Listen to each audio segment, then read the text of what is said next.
NIL Now with Lauren Sisler and Kevin Jones. If you want to learn more about name, image, and likeness, you need to go to The Source. The NIL Now podcast from Headline Studio and Reddit highlights the biggest storylines with comments from key guests in the college and high school NIL space.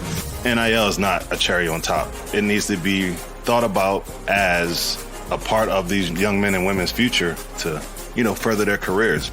You should be able to leave college with something. Subscribe to NIL Now on Apple, Spotify, Google, or wherever you listen to podcasts. Every year, thousands of human remains are found in the United States. And in one of every 4 instances, authorities can't identify the body. That's starting to change. I'm Dave Killen, co-host of The Unidentifieds, a new limited series podcast from the Oregonian and OregonLive. We go deep into several cold cases and explain the science that's helping experts give these long-forgotten people their names back. Look for The Unidentifieds after you've finished listening to this podcast. Subscribe to The Unidentifieds on Apple, Spotify, Google, or wherever you listen to podcasts. Damian Lillard has finally sort of set a timeline for the franchise, and he's out doing some recruiting, I think. Welcome to the Blazer Focus podcast. I am Aaron Fentress. I cover the Blazers for the Oregonian and OregonLive, and I'm joined, as always, by my main man, Craig Birnbach. Craig, what is up? We're in off-season mode. We got the lottery like a month away.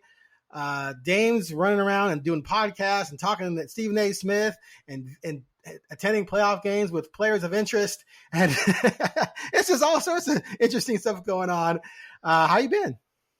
I'm good. And I just would like to say that, yes, you as a Bulls fan and us as a Blazers podcast are in the off-season mode, but there's a certain team that plays in Madison Square Garden that I've been rooting for since birth that is still alive. So I'm not in off-season mode yet, baby.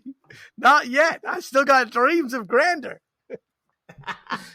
What is that series? Is it 1-1 going back to New York? Is that right? Yeah, 1-1. Yep. Going back to New tonight. York? They won the first game and got pasted the second game, right? On purpose. That's all the plan. Why waste? Oh, that was just the plan. Win one. Yeah.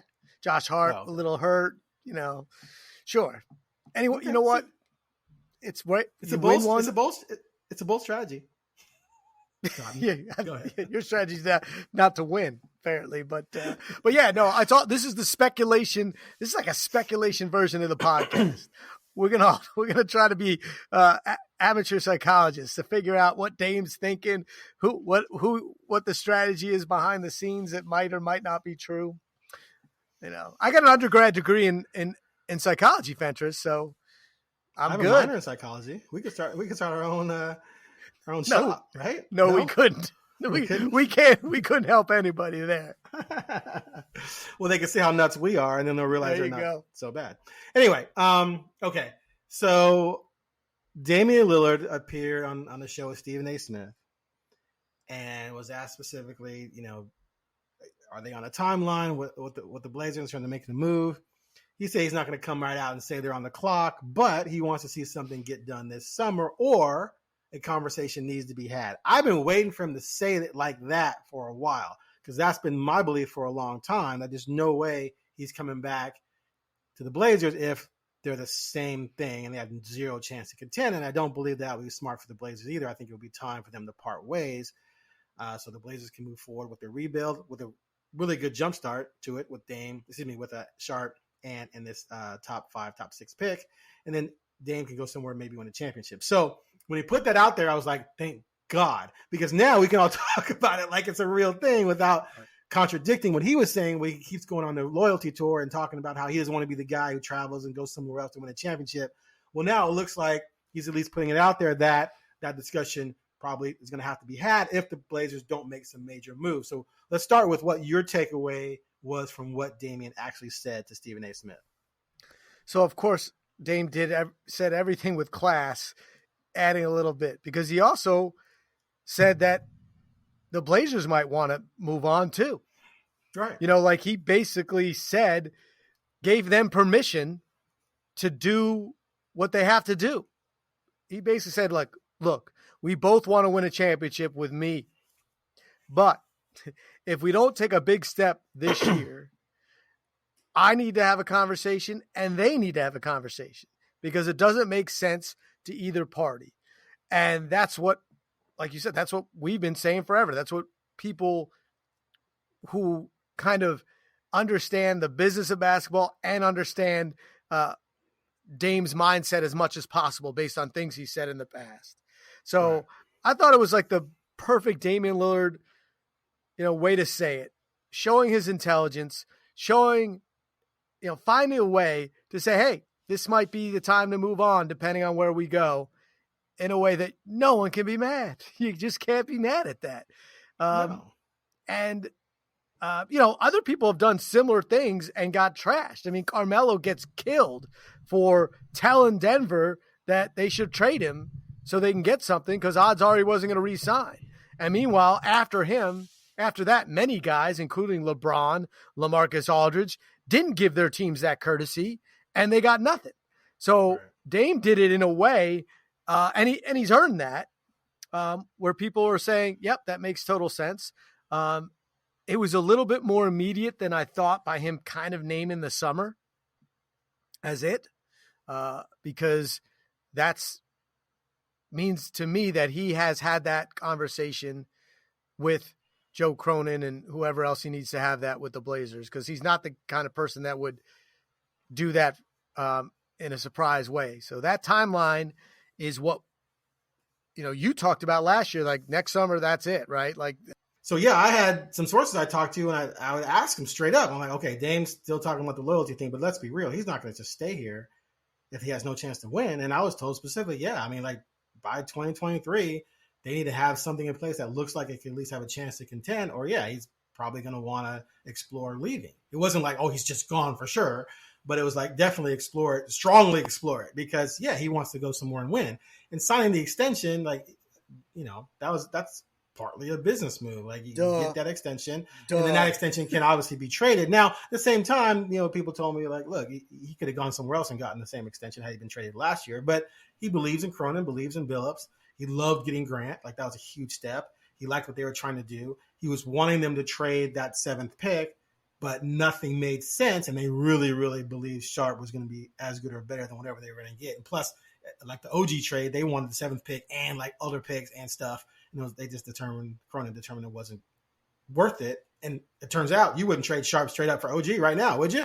No. So I think Toronto blew that because they should have taken that 7th pick, and the Blazers made out big. So, but now Dame's made it clear he doesn't want to be raising any more kids. He wants some dudes, and that means trading this pick or trading Dame. Excuse me, I keep saying Dame when I want to say Sharp because they look a little bit alike, kind of. Trading Sharp and or Ant, and then you have that pick. So you have 3 quality pieces to move to bring in either 1 big fish or 2 medium fishes. And so, yeah, if you don't get it done, I don't know why you try and go into another year, stink, even if you make the playoffs first round and out. Now Dame's 34, and now he has less value to trade. And who knows, he could, I mean, if he has a serious injury, I mean, yikes, who knows what that does to him? Then all of a sudden he goes from elite to just good. And so now adding a star doesn't matter because he's no longer as potent. So yeah, it's got to happen this summer. Plus, it's got to happen. I'm gonna make this selfish for my sanity. My sanity. So I can move on from talking about this crap because I'm done with it. Like I'm literally done with it. I'm done with the lottery pick, and if they're gonna trade this and build this and blah blah blah, just bleep or get off the pot already. And it needs to happen this summer. And the other thing is that not only he becomes less valuable the older he gets. Correct. And you have the potential of losing teams from the pool of places he could go. Right. I mean, the Knicks are probably out.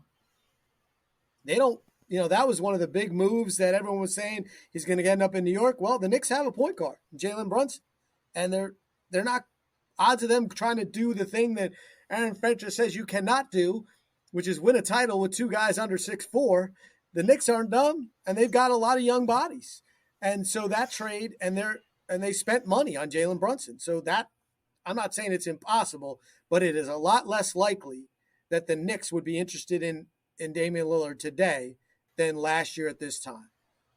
And so sure, other teams could open up opportunities, I mean, heck, if the Suns don't win it and Chris Paul retires, okay, then. But good teams don't all need point guards, and because that position, it's hard to get good without a guy who can handle the ball, who can be what Damian Lillard is.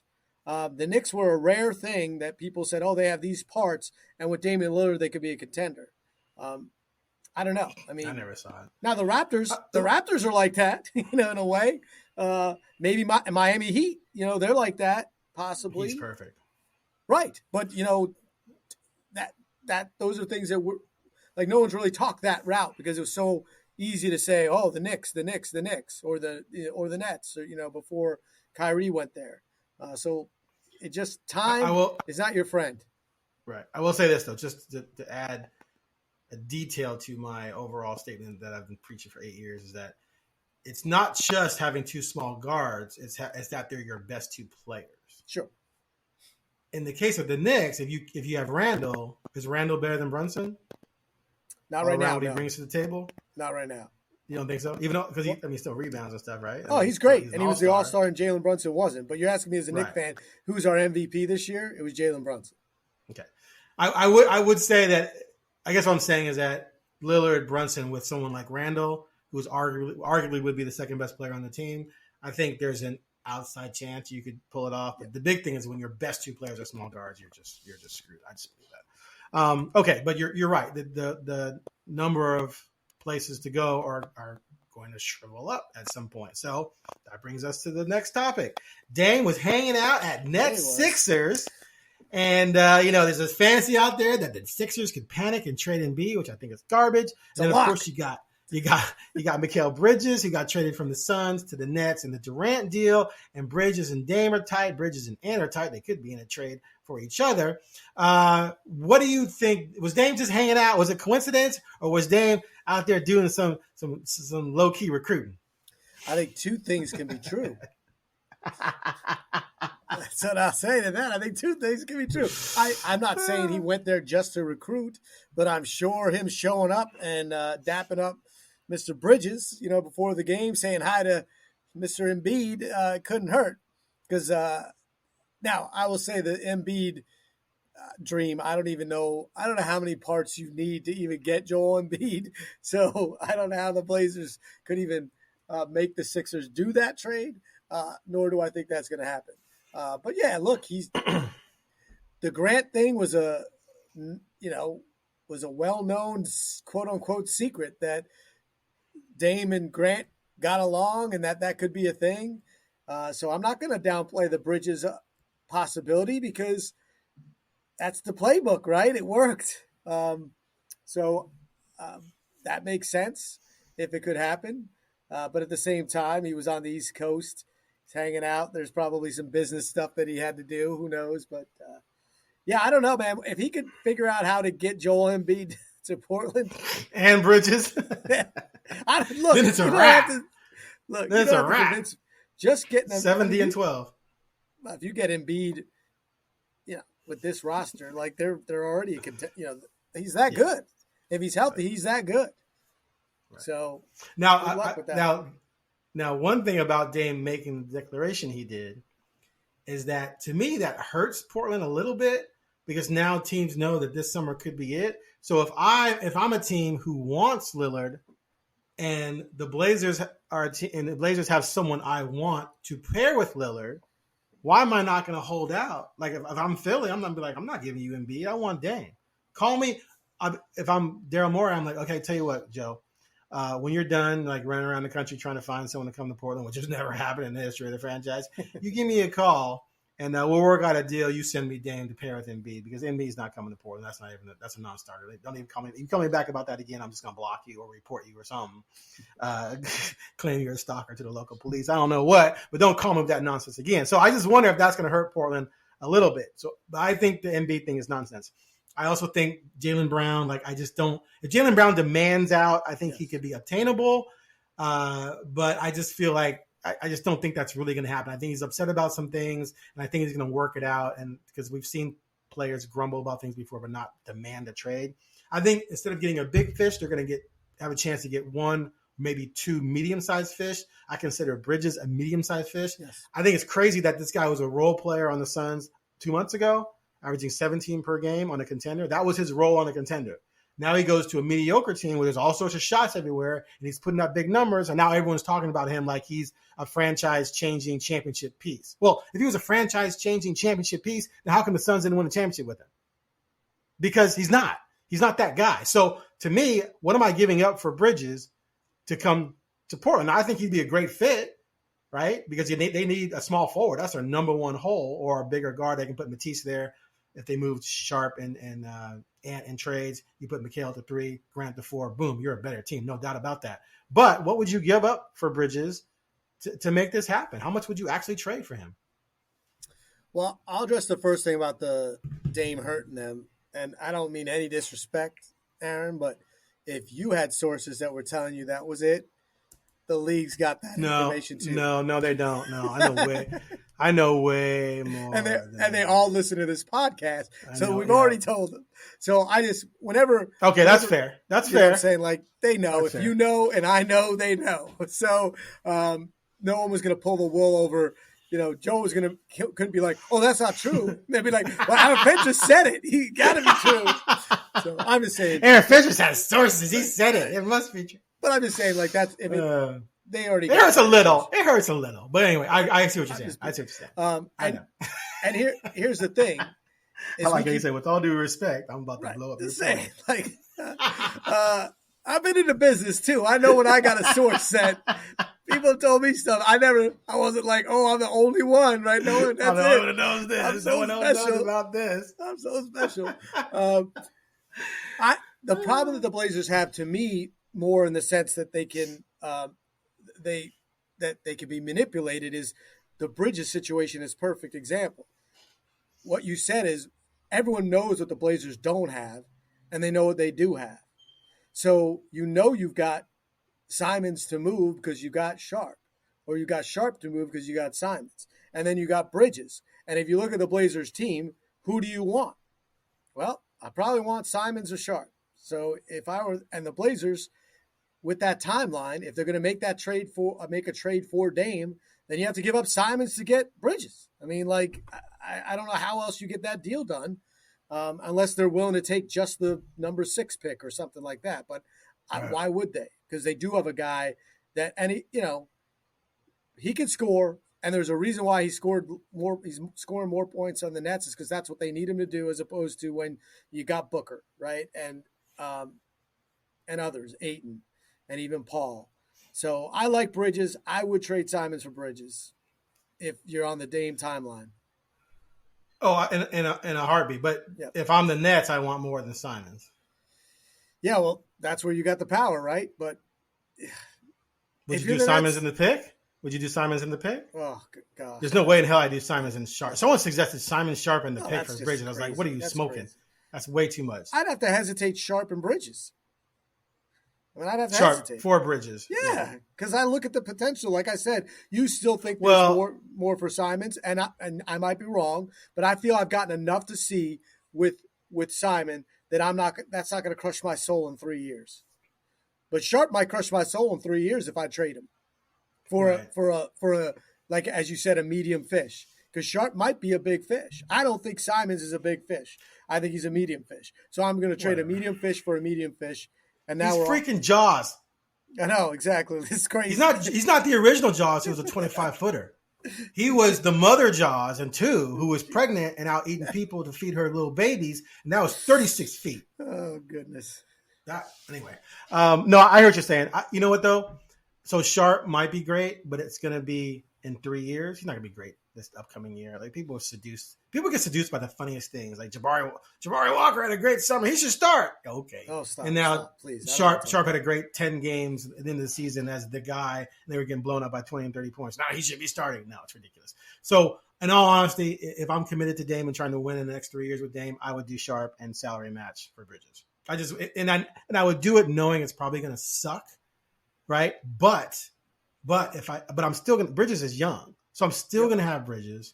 Yep. And if I do that trade, right, Sharp and salary match, but I'm not doing more than that. Like, I'm saying to the Nets, Sharp is going to be as good or better, and he's younger and he's cheaper right now. You're taking Sharp and salary match or just go kick rocks. But then I can turn around and still trade Ant in the pick for another medium fish. And so now does Ant in the pick get me OG or just Ant? Does Ant just give me OG? Does Ant in the pick give me someone from Miami? Does where can I? What else? Because what if Miami says, "Hey, we're done. We got to reload." Jimmy Butler is going to be he's 35 right now, I think. So Ant and another contract for Butler. If I'm Miami, why am I not doing that? I would do that if I'm starting over. Now I got Ant and Hero on my backcourt, and bam, that's a pretty good young trio. You got 25, 24, and 23. Butler comes to Portland, and now you're starting Dame, Butler, Bridges, Grant, Nurkic. Boom, it's over. Start playing the parade. So, so that's where I think like they have a chance with these assets to do things like that. Two medium fishes that make you go, wow. So yes, in that scenario, if I can pull off multiple deals to get two guys in, and it's going to cost me Sharp to wherever he's going to go. I don't care. And one of those guys coming back is Bridges. I'm definitely considering that, knowing it's going to hurt in 3 or 4 years. But if I got a title, doesn't matter. Oh, who cares? You give it all up for a title, and people always say, "Oh, shut up!" Like I'm 50 years old. I've never seen the Knicks win a championship. If you're a Blazers fan, you've never seen them win a championship. So, of course, if I'm Jimmy Butler's agent, though, I'm calling you and saying, "Hey, buddy, my guy's not a medium fish." Jimmy Butler's a pretty big medium fish, even at this age. I mean that's I'm just saying, like Jimmy Butler that's to me. on definition. If he's not on the level. Go ahead. Sorry. I'd rather have him. What you described with the Jimmy Butler trade, I'd rather have that than OG. I'd rather have that because there's a Jimmy Butler. Yeah, no, I would too. A winner and two-way player, knows how to play with people. And so the scenario that you just explained, both of them are great. It just to me those are best case scenarios. For those kind of things. But it is why it can happen. For both of us who have been pessimistic about it, that it is going to happen, you just open up avenues of how it could happen. And it'd be interesting to get rid of both of them, right? I think that my thought is that probably they're going to keep one or the other in Simons or Sharp, but I like your GMing there to get rid of both. I think not that I want to, but you get quality. Well, yeah, it depends on what's available. Yep. Like you sit down and you look at the landscape. Who am I getting? What does my team look like after I make these moves? Okay. Here's what you know. You know for a fact you're not contending with Ant and Sharp and Dame's timeline. So that's fact one. So those two are irrelevant to contending, having both of them up. Because if you have both of them, that means you didn't pull off a trade. Because those are your best things to trade. So whatever I can get back for those two, I look at it and go, okay, is this a contender? Yeah. Oh, yeah, we can win the title with this. Done. And you worry about the rest later. If you're sitting there going, I mean, we're definitely in the top 6, but man, I don't know, then I don't think you do it. And then that's when you have the conversation. You say, look, Dan, we can't get the pieces in here to make us a team where we think we're guaranteed to get past the first round. Because you talk about being scared about moving pieces, right? Yep. If I can't contend with Dame, and I can send Dame to a contender, which he wants to do, and I can sit there with Ant, Sharp, the 6th pick, top 6 pick in the draft, and the next pick, and whatever young player I get back, woo! I'm feeling good about that moving forward.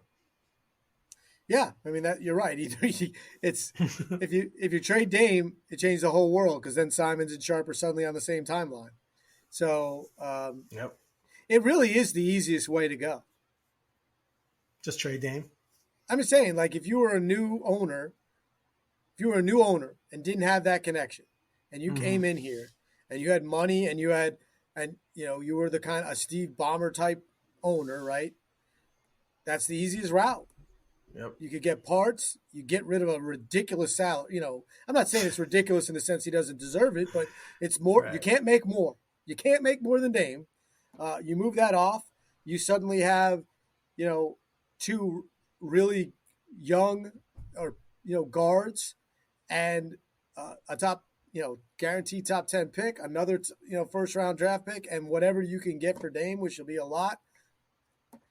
And you got a 5-year window, like as a new owner.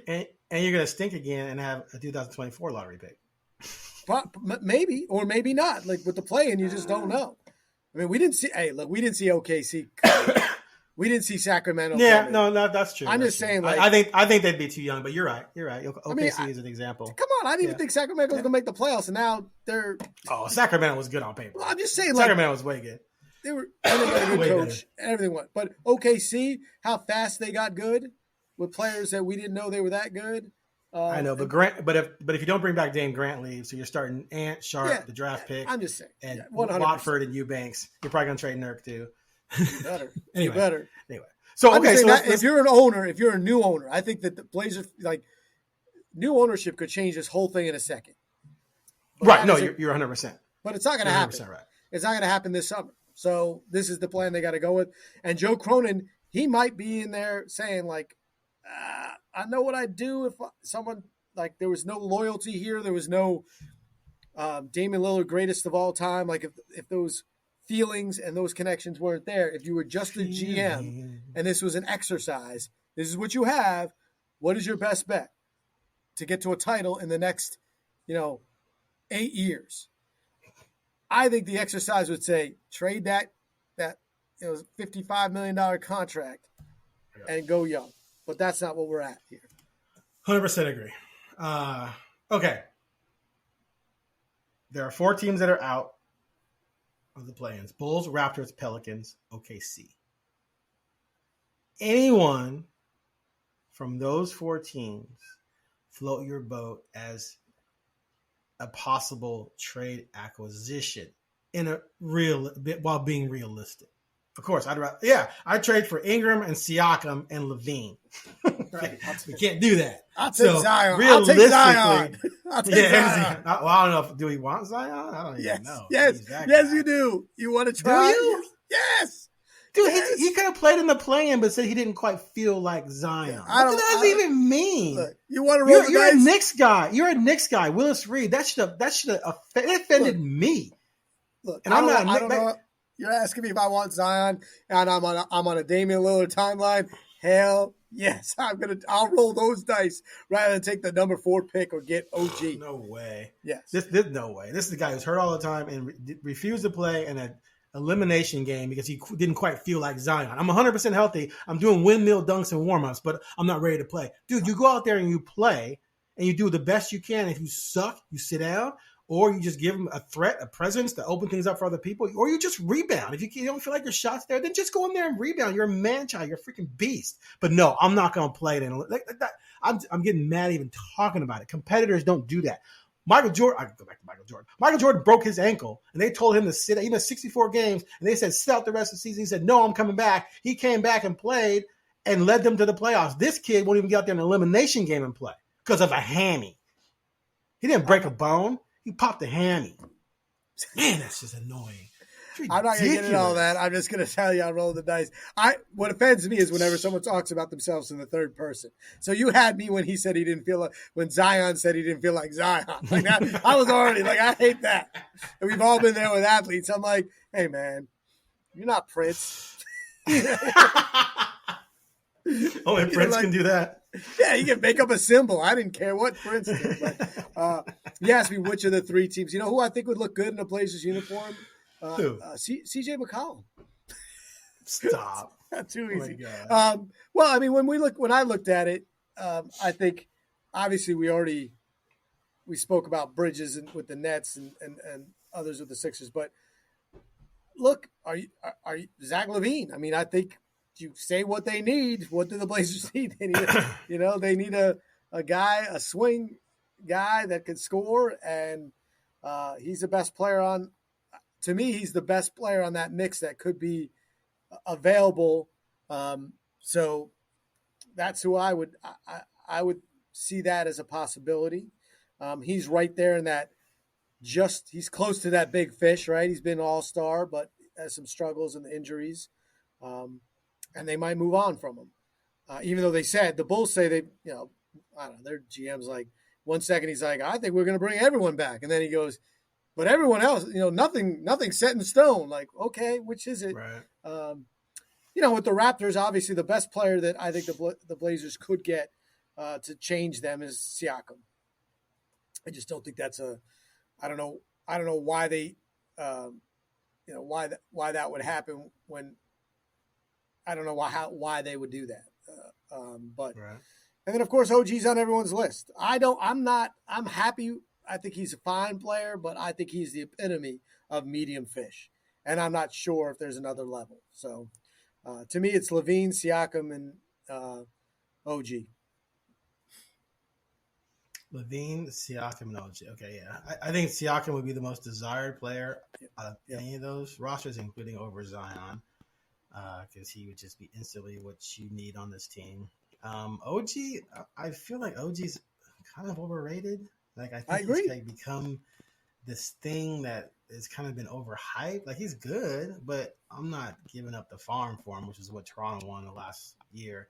Yeah. LaVine, as a Bulls fan, I'll tell you right now, if you told me the Bulls could trade LaVine to the Blazers and get Ant and Nurk or something around Sharp, which would be hard to do because LaVine makes so much money, I'm in.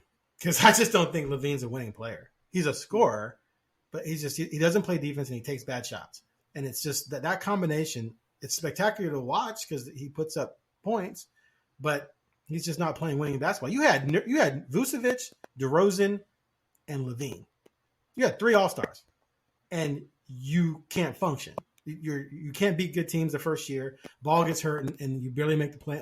Like there's no way you can tell me any of those 3 players are legitimate winning players, or they couldn't win together. They have all been All-Stars. The other guy is DeRozan. I think DeRozan, who shares agents with Dame, could be a possibility to be had. But what is DeRozan at the 3? He gives you another scorer. He gives you a mid-range guy too, which is a lost art. I would take him on the offensive end, but on the defensive end, I mean, does he hurt you? Can you make up for his lack of defense because you get the offense from him? I would call him a 3rd-tier fish. I would do it if it didn't cost me too much. Would I do it for Ant? I don't know. I would hope I could get better for Ant, but I think the Bulls would. If I'm the Bulls, I would take Ant for DeRozan in a heartbeat. You need a point guard, and DeRozan's got 1 year left on his deal. He's in his 30s in a nanosecond. So I think we should watch that DeRozan thing because I think if all these other options fall off, DeRozan could easily be the guy that they're able to go out and get. Yeah, and I don't think that's a change. I don't think that moves the needle for me. I like DeRozan. I mean, I just don't. I'm like, okay, and he's at that point in his age. I'm like, why he gets shots that, I think Grant could get. You know what I mean? Like, so I'm not blown over by that. Now, I hear what you're saying about LaVine, but when you can score 25 points in this league consistently for, at 28 years old, basically the last 6 years, he averages over 4 assists a game. In the last. Okay, so why doesn't he win? He's playing with DeRozan and Vucevic. You're right, but I mean, he's some of it gonna is play with Dame and Grant and win. I don't know. I just think you got a chance. I think you got a chance for it. I get you on the defensive end, but everything the Blazers do for the defense doesn't work. So you might as well just try to outscore everybody. I don't know. I'm just saying, like, he's not. He shoots. He shoots 47%. For his career, but last year he shot 30. He shot 49% from the field overall and averaged 25 a game. Shot 38 from 3. Shot 39 the year before from 3. 42 the year before from 3 when he averaged 27.4 a game. I don't know. Zach LaVine has numbers that I think are undeniable. And if you don't have to do all that, if the responsibility and you've got Dame. But look, people could say the same thing. Like, Dame has been to the Western Conference Finals once, right? And I know if you want people talk about winners, like, I think Damian Lillard's a winner, but he hasn't won a whole lot. Right, but I don't think he's ever not won because of what he does. I think the Bulls have not won because of what LaVine does. And this is a Blazers team that they were top 7 in offensive rating for much of the year. They don't need offense. They need someone who can guard. So adding someone who's just going to take shots away from Dame and Grant, but not guard anyone, and he's going to take bad shots. Again, he's going to put up numbers, but are they winning numbers? That's what I'm saying. Yeah, I don't think they're winning numbers. Your argument is backed up by fact what you said. I just think he's a talented player. He's got a bad knee, which is never fun. But I just respect guys that over a long haul, and he's in his prime, and you got a game plan for him, or she'll lose. And you say bad shots, but when you look at the percentages, that's pretty darn good for a guy who averages that many points. I mean, when you're shooting 40% from three and 50% from the field and averaging 25 a game, I'm like, well, those aren't that bad. Can't be that bad if you're making that many. And I get what you're saying. I've seen him play too. When you come down and just jack up a three with 18 seconds on the shot clock, and then you don't guard anybody, it dilutes your impact as a scorer because how many points are you just giving away? The guarding is a problem. The guarding is a problem, no doubt. I agree. I'm just saying, you asked me for a list of those teams. Yeah. I'm not ignoring Zach LaVine depending on what they ask for him. I'm not going to – Siakam, I admit. I just don't – I think Siakam is just a pipe dream. I would just like to say to people that we have a little rundown sheet, and I wrote Zach LaVine and I didn't uppercase the V. And Aaron Fentress thought that he needed to capitalize the V. And meanwhile, I'm just saying, there are so many errors in grammar and spelling that he has on his rundown at times, and I don't go in there and do that. Come on, man, that's ridiculous. I didn't do it because it needed to be done. It was I'm listening. Sometimes when I listen to people talk, I fidget, and so that was a fidget, and I just saw the LaVine thing there. So that's the one error he had to fix. And then here, and I see right now I have one eye and B, so I'm fixing that. But yeah, it's literally like a nerd. My wife will get annoyed at me because she'll start talking to me about something, and if I know it's going to be something lengthy, I start doing something else. Yeah, I think. But I'm able to listen while I'm doing the other thing. It's just I have to be doing something else, so that's why I did that. Anyway, all right, I'm going to move on. Thanks for diming me out. The hell, man! I'm like, are you kidding me? All right, let's move on to the next thing. I love this one that you put in here. I love it because it's why I hate to see Twitter implode before we have a replacement, right? Because this is the epitome of enjoying Twitter for what it is, and it's about Draymond.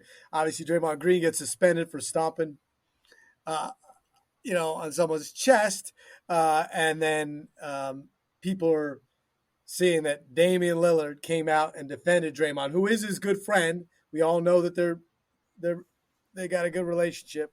And I didn't even see that Nurkic did because I don't think that matters. But, of course, everyone's like, oh, that's it. Lillard's defending Draymond because Draymond's a free agent, and bam, he's going to come to Portland. Yeah.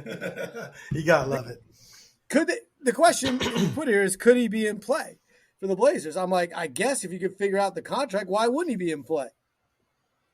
He's exactly what the Blazers, the Blazers could, they could use a guy, one of the greatest defenders to ever play, who basically plays the position in which, Draymond Green plays the position of Draymond Green. So I don't even know technically what it is, but he's the size of a small forward.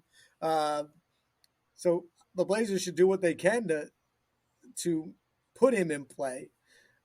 But I don't know how you afford that contract.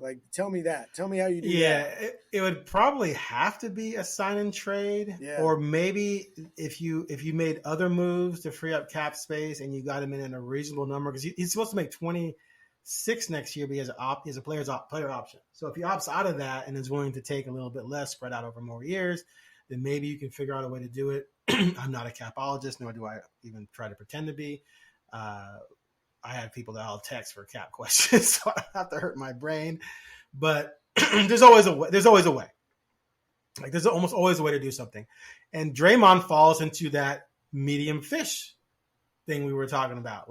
If they could pull off Draymond and OG, Draymond and Bridges, oh my God, Draymond and Butler. I don't know if they can pull off anything around Draymond, because what he's going to do is he's going to bring stability to both sides of the ball, leadership.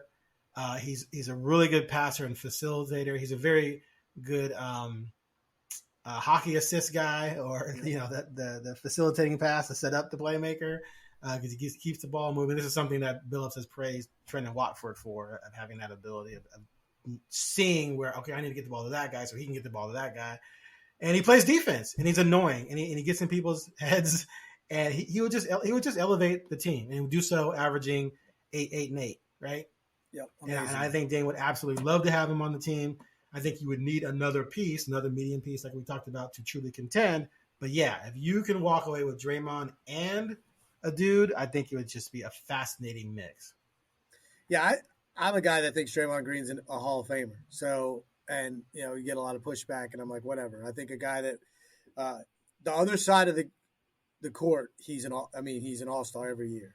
He defends 5 positions, and he does it in ways you can't even imagine. He does it. He actually guards centers, and then he guards point guards, and then he guards 2s and 3s and 4s. Yeah. So he changes and his intensity, which I'm sorry, I don't know how he and Yusuf Nurkic share the same court. Like, I don't know how that would work. I think there would be some stuff going on in that huddle because that would not go well, some of that.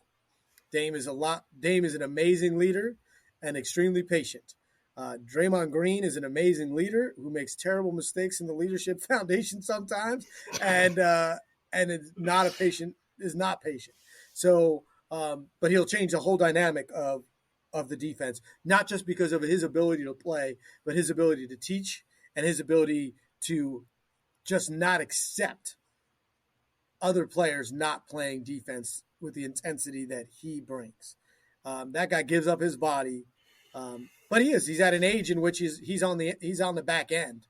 Right. But yes, he would change things, and on the defensive end, I'm like, there are very few game changers that are available, like on the defensive end like him, because a lot of them are big people, and he does it at 6'7" or whatever his true height is. So yeah, I would do anything I could to get Draymond, and because of Damian and him have a previous relationship, it could work.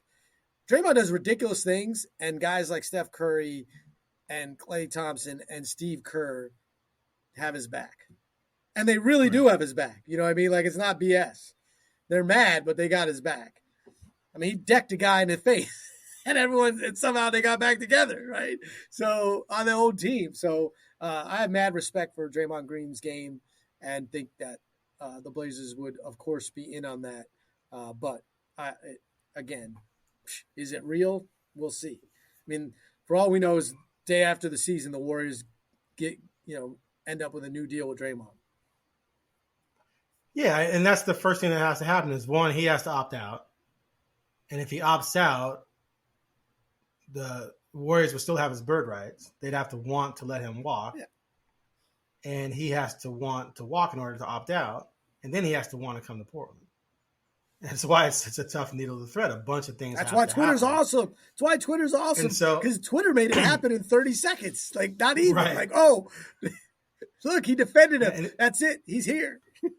Done. Now, if the earlier they go out, the better, right? If they go out to the Kings, then maybe the Warriors like, okay, we need to get some more youth in here in the lineup. We're going to move Draymond. We're not going to, we're saving some money on the luxury maybe by doing that. And then he becomes available. And maybe you have to trade for him. And maybe you send Nurk. You said Nurk, Nasir, and that Knicks pick. Yeah, you better keep going. No, I know he couldn't lose it for nothing. Yeah. I mean, I would take that. Anyway, so we'll see what happens. But that's definitely an interesting piece. There's a lot of interesting, and we can debate the definition of the word medium fish versus third tier or whatever, big fish. But there's a lot of interesting guys that I think are going to be in play for what the Blazers have to offer, because the Blazers have to offer rebuild kickstart pieces. Yep. Nice pieces. And if I'm trading Dame and you told me I could get back Ant something else in picks, I'm curious. If I can get Sharp something else in picks, I'm curious. If I can get back, get that lottery pick, and I would be interested in all of those things coming back the other way. So I imagine other teams will be interested in those pieces for their guys. So I do think there's going to be opportunity, just not for Embiid, not for Jaylen Brown, but for maybe 2 other guys. And that could be enough. That could do it. And all of a sudden we're looking at a 55-win team. So, all right. Oh, one more quick question. You think Draymond deserved to be suspended or no? with a stomp on Sabonis? No, because it's a playoff game and they kicked him out, and that cost them probably the Warriors the game, one game. So, but in the end, it was perfect. I also thought that it was, when I saw it, I thought it would help the Warriors.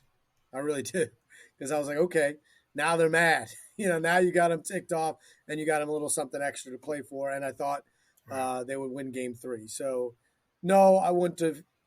Sabonis grabbed his leg. I mean, that's not cool. It was incidental. But look, he's got a track record. I don't think it was incidental, but I don't know. I wasn't. He was trying to cover his head, and then the arm got caught in it because the leg was Green doesn't know that. And then he let go. Then he let go. He let go right away. Green knew what he was doing. Green stomped on him. I was suspending him too. You can't be stomping on dudes. You're letting the league know you can't stomp on dudes. You get suspended. Go ahead.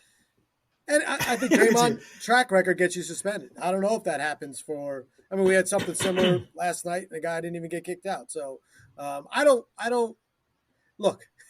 Fighting used to get you suspended, and like in the Bulls and the Knicks and the Heat. Like, I'm still mad about the Knicks came off the bench and we got suspended, causing us Patrick Ewing. So I don't like suspensions in the playoffs. But Draymond's reputation, I thought he was gonna get suspended based on. I think if it was the other way around, if Sabonis would have stomped on Draymond, Sabonis might not have gotten suspended because his track record is like, oh, okay, he lost it in the heat of battle. But the other thing that Draymond did, don't go yes. You know what? I just changed my opinion, replaying it in my head. Going over to the bench and getting them all riled up, that wasn't cool. Like that, you were begging for it. I just guess what I'm mostly saying is I wish that he didn't get suspended because there's too many injuries already with players not playing in the playoffs. But don't go and – I mean, that's what I'm talking about, the leadership things. Like, why are you doing that? Why are you doing the WWE thing with your ear and screaming at fans? And I know why, because he can't stop. Because he's that's his personality, and he can't stop. But look, it adds to the series, which is already kind of fun. So I'm hoping that the Warriors tie it up, and we're tied up at 4, and we're going back, and there's a Game 7 in this series because it's a lot of fun. Yeah. All right, that's a wrap. That's a wrap. Great job as always. Oh, wait. One quick thing. We got to be real quick. Who would be, if the Blazers stay at 5, don't move up, don't trade the pick, who would you take? We did some draft work on this. Yeah. So this is what I've decided. You can't take anyone under 6'6". You just can't, because you got nobody over 6'6" on your team. So being realistic and basically thinking the top 3 guys are Wemby, Brandon Miller, and Scoot Henderson, right? I think after that, I think I would go with Amen Thompson because I'm kind of thinking, is he a wing or he's a wing, right? Yeah, 6'7". 6'7".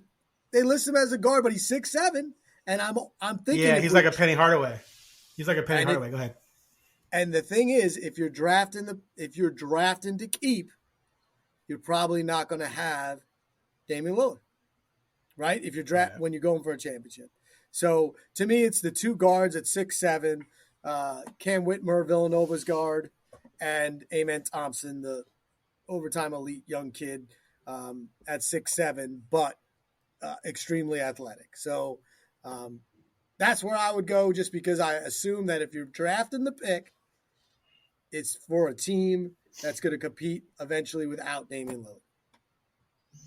Right, yeah. We're assuming that they traded Dame and they're rebuilding completely here. Okay, so I would go – so if Dame's gone, Grant's gone, more than likely, I believe. I don't think you re-sign Grant, who's, 29, for this timeline, and give him a boatload of money. I don't think that makes any sense. Plus, I think you want to stink again to get a lottery pick in 24. So anyway, I'm trading Grant, so I need a power forward. I need a small forward. I've got backcourt set, but best player available regardless. I don't believe in this, we're positioned to need. Sacramento Kings, I hope, will show the blueprint for everybody. You had De'Aaron Fox. You still drafted Halliburton because he was the best player available. So when my Bulls passed up on and they needed a point guard. But anyway, you took Halliburton. You were redundant. 2 point guards playing together, and then what'd you do? You let the rookie prove himself, and then went out and flipped him into Sabonis. So I would just take the best player available, regardless of position. I would be absolutely infatuated with your boy Thompson because he's like a Penny Hardaway, and I love me some Penny Hardaway. That guy would have been an all-time top 75 player had he not had the series of injuries he had. He was phenomenal as a 6'6", 6'7" point guard and super athletic. So I would be definitely intrigued by him, but I see him going mostly fourth in most mock drafts I see, but who knows? Maybe he's there. If he's not there, then I'm looking at Jarris Walls, 6'8", 240, big, beefy wing, gives you some burly, you can play some power forward too, maybe. And so that gives you a forward who can play the 3 or the 4. And that's obviously a position of need, and he could be the best player available at that time. So that's where I would go, and I'll change it next week. Okay. There you go. Perfect. We have a month and a half to keep changing these things. All right, that's it. Thanks for listening to the Blazer Focus podcast. Please click the subscription button and leave us a positive rating. We would appreciate it, and we will catch you next week.